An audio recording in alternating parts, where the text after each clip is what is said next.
That's good. Like I said,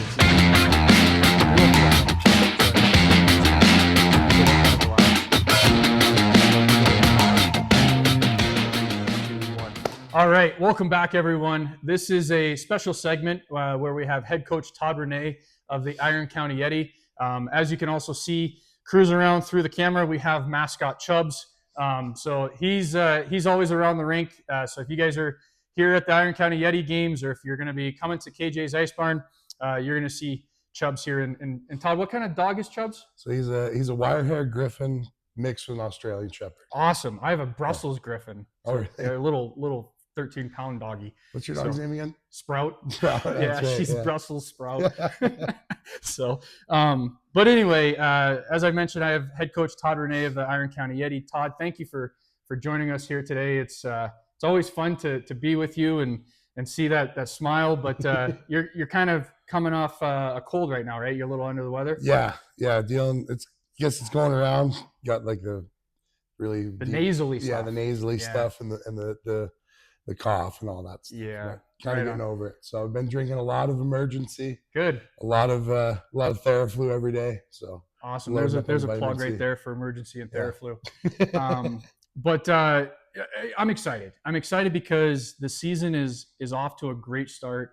A lot of people don't know the position you were in prior to this season, and that's what I want to talk about. I want to talk about where you came from, what you've been putting into this team, and then what your expectations are for this team and also for future players coming into this organization. So first off, you're from New Jersey. You're a back east kid. Yeah.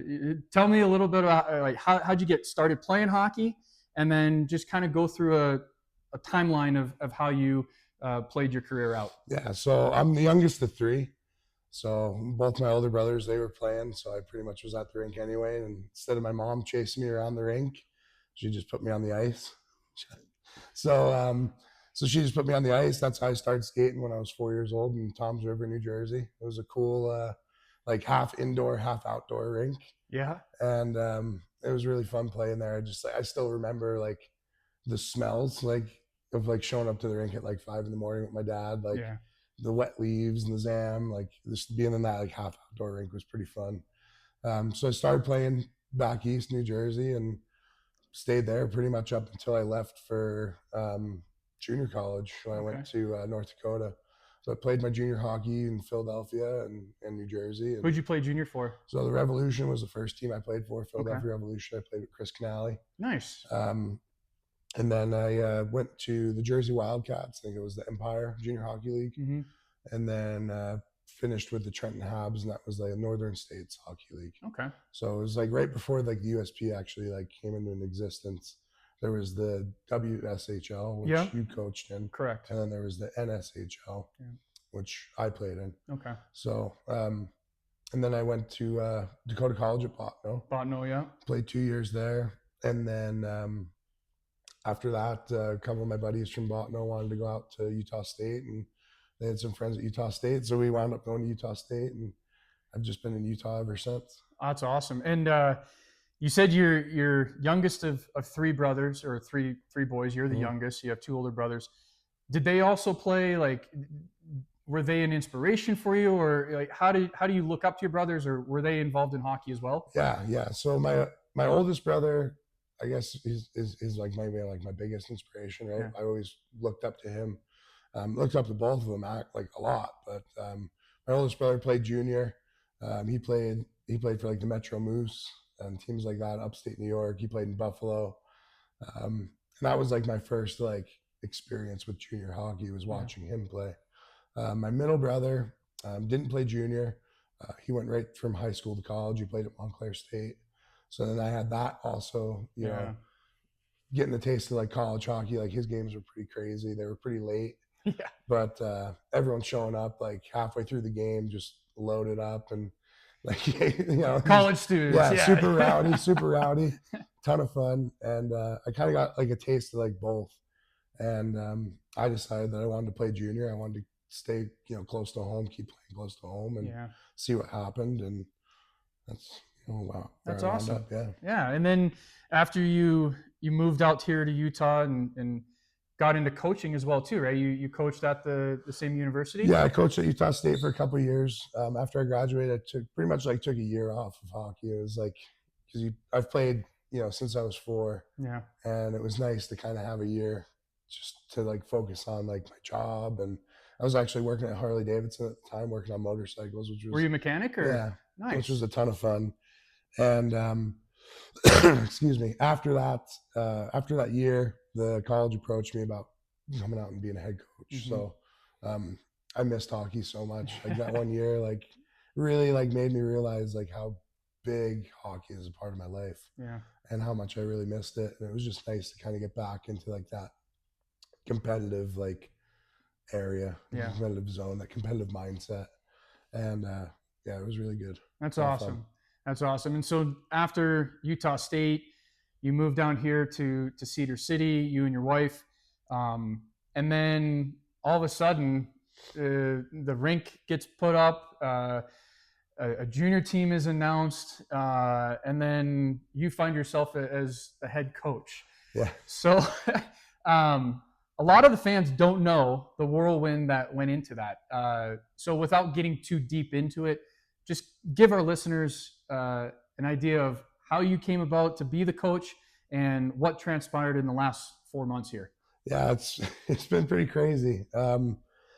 I guess I don't know. I think I should probably like start like almost at the beginning. Like moving here was hard because there was no rink, right? And I was working for a material supplier locally here in Cedar City. That's why I traveled. That's why I moved down to Cedar City. And I was really bummed there's no ice rink here. The closest one would be like either Vegas or Provo. Yeah. And then all of a sudden Chad came into our store and was like, "Hey, you're a hockey guy." I was like, "Yeah." He's like, "Oh, cool, we're building a rink here." And I'm like, "Oh, that's awesome." So ever since that happened, I've always been, curious or wanting to get involved, and whether it be youth hockey or whatever, just to get back into the game would be awesome. And then I found out that they were going to have a junior team here. Yeah. And that's probably right about the time you reached out to me. Correct. And that just like got me like really, really, really excited and like fired up. And got hired on as the business manager for the team, going out getting sponsors, finding billets, all that stuff. I want to stop you right there because that's one part, the billet factor. A lot of fans don't understand what goes into putting a junior team together. And as we've talked about with this team, it's compiled of kids throughout North America and also Europe and Asia. Yeah. So just give us a little insight of what a billet is and what you had to do. Yeah, so obviously, like a billet's a player that's coming to play for our team, or he'd be staying with a family here locally. That would be the billet family, and it's the biggest challenge that we faced was just letting like people know like here like that there's going to be kids traveling from all over the country, all over the world to come to small town Cedar City to play hockey, and that's it. Yeah. A lot of people didn't really understand that concept. And just getting like the education out there to create the program and get people on board was very difficult. But once we got like a couple families, then they told their friends. And, it was a snowball effect. Yeah, it snowballed. Yeah. So right now I think we have about like 15 or 16 families that have been incredible. That is amazing. I mean, I honestly I don't think we could have asked for a better outcome. I mean, there's guys that from Canada that are living with a family and they gave them a truck to use, stuff like that. It's just, we have such a good community here and their people are really buying in. So. Yeah. And that's it. You touched on community, and that's been a big part of finding the billets, because here in Cedar City, Enoch, it's an amazing junior hockey community. Even though there hasn't been an ice rink established, as soon as this building got put up, there's been people coming in and out just asking questions. And then with the work that you've done to get involved in the community, it's really embraced people here. And they've now started to see how fun it is to have kids from not only a different culture, but also possibly a different country. So great job on doing that. Thanks. I know that's been huge. And so not only did you have to find billets, you started off with how many players on your roster? 1. And this was what, middle of August? 3 weeks. Yeah, August 18th is when I officially like took the team over. And we're looking at like less than a month before the season's starting, right? Players reported on September 6th. Holy smokes. So we're looking at August 15th. You had one player signed. Yeah. And then we had to get the season started September 6th, which was... Our first game was September 27th, I think. Amazing. So let's talk about that. You had the one player in August. I know I helped you tremendously, and this is where having the community involved too, but just talk about that process of trying to find players. Yeah, it's ridiculous. It's hard. It's very hard. It's a lot of time, a lot of time on the phone, on the computer. But honestly, it was just reaching out to, there's 122 teams in the USPHL. I reached out literally to every single team, talked to every single general manager and coach, asked them, if they had any leads on guys, if, there were guys that maybe wouldn't make their teams that can make our team. And just building relationships is what it was. Honestly, just a lot of phone calls, a lot of time talking to people, and a lot of late nights. Yeah. Right. So yeah, I'm thanking my wife right now for absolutely. That. So, yes. But yeah, it's a lot of hard work, and having to sell a program that's brand new. And at the time too, like the arena wasn't like totally complete. So trying to sell a rink that's not complete with a team that's not complete, and we're a month away from the season starting is extremely hard. And especially like by that time of year, most of these teams have rosters that are set. They're ready to go. They're already doing training camps and stuff like that. So it was a lot of work. It was very hard. Yeah, no, great job. And with that too is not only calling different teams, but just player advisors. And that's another thing, is dealing with advisors and what players available, etc. But man, hats off to you. Thanks. So that was awesome. And the other thing too, you talked about is selling the program, selling the arena, where that itself is hard because there hasn't been an established program, there hasn't been an arena. So really you're selling yourself and selling the concept of what a player is going to get when they come to this organization. So what is a player going to expect to receive from the Iron County Yeti? And then also, what do they expect from you as a coach? Yeah, I mean, one of the main things, like we're dedicated to the players. Like I'm a player's coach. I care about these guys like they're my own kids. They're going to get, a coach that gives a crap about them. They're going to get a coach that wants them to succeed on the ice as much as off the ice. We're developing better hockey players and better men. That's kind of what I look to do. I mean, all the coaches that I've had throughout my life focused a lot on, you're going to develop on the ice, but developing off the ice is important too, because there's, life after hockey. Correct. And they need to be prepared for that. A lot of these kids are young, and they don't really understand like what to expect once hockey's over, or the next steps to take, whether it's college or what the best fit for them is going to be. And that's my job. Obviously to be successful on the ice too, but making sure that these guys have somewhere to go afterwards. And, what we provide here is, unlimited ice for the most part. I mean, we can pretty much get ice. If I tell the arena owner, hey, can I have an hour ice on Friday for the guys? Like, it's not an issue. That's a dream. Yeah. It's a player's dream. Yeah. So, I mean, they're going to have a beautiful locker room once it's complete. The facility here is state of the art. It's brand new. Yeah. It's, every square inch of this building is accounted for. They have their own weight room. They have their own locker room. They're going to have their own shooting area. There's a pro shop here. So it's one-stop shopping in Cedar City. Yeah. And just too, like outside the rink, like we're so close to all the national parks, and it's just beautiful in Southern Utah. Yeah, it is. And speaking of the parks, like we're Zion and Bryce Canyon, Canaraville Falls, and then even just the winter destination of Bryan Head Ski Resort. So there's so many things to do as far as like a outdoor adventure playground here in Cedar City. But I want to also go back to what you talked about with the expectations, right? And what players can expect from you and from the organization. You also talked about development, and this is where the USPHL Premier, the NCDC, we're developmental league for players. And now my question to you is, what's the expectation you have of these players that are coming in to play for the Iron County Yeti? Like, what is going to be their duty and job here as a player? Yeah, they're honestly focusing on getting better every day. We want guys that are bought in.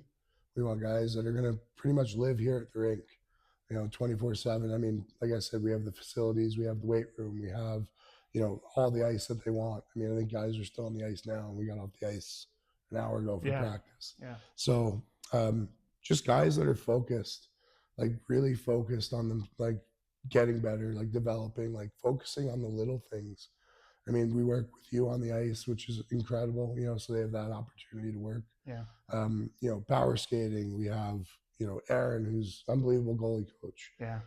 We have a lot of resources here that are built to help the players. We have those tools here to help those guys. Absolutely. And we want people here that are going to take advantage of all of it. Yeah, no, I love it. And that's the message to every player, and that's also a thing too for players watching, is ask those questions. What's expected of you as a player, and then what are the expectations that you're looking for as well when you're going to an organization and an association? Because a lot of that is, Todd, we talked about before, is getting the roster completed. And you mentioned you had to call 100+ teams in this league. So there's players that weren't happy. And that's a big factor that I know you, me, and the whole organization does not want to have in the future, is, having players coming here, being happy, being successful, and knowing that they're going to have a family to take care of them. So I love everything you've been saying. This is amazing. We're going to continue to have more conversations with you throughout the season. But just leave us off with upcoming game. We have our last game of November. What's the special night tomorrow night? Yeah, so tomorrow night we are doing the high school night. So Parowan, Cedar Reds, and Canyon View. Yep. Doing a little promotion with them. So come with your school colors on and get a discounted ticket. There's the JV game right before us with Southern Utah Independent. And then we're playing Henderson. So kind of have a chip on my shoulder when it comes to them. We really I've been preparing pretty hard for them. So we're not going to be the same team that they played last weekend. That's awesome. I love to hear it. And then, as the future games come out too, there's another team you're targeting, but we'll talk about that in a future episode. But Todd, I want to thank you for your time that you took here today. Thank you for your dedication to the game of hockey. And then also just thank you for everything you've done to build this team. Yeah. So thanks for having me. My first podcast. Awesome, man. I love it. Well, first of many. Yeah. And Chubbs, you're a good mascot, buddy. Yeah, you did great. All right. Thank you very much, Todd. No worries. That was an interview with head coach Todd Renae with the Iron County Yeti U20 USPHL team. We will be back with more. And as Todd mentioned, tomorrow is that big game. So 8 o'clock at KJ's Ice Barn. It is high school night. Thanks for watching.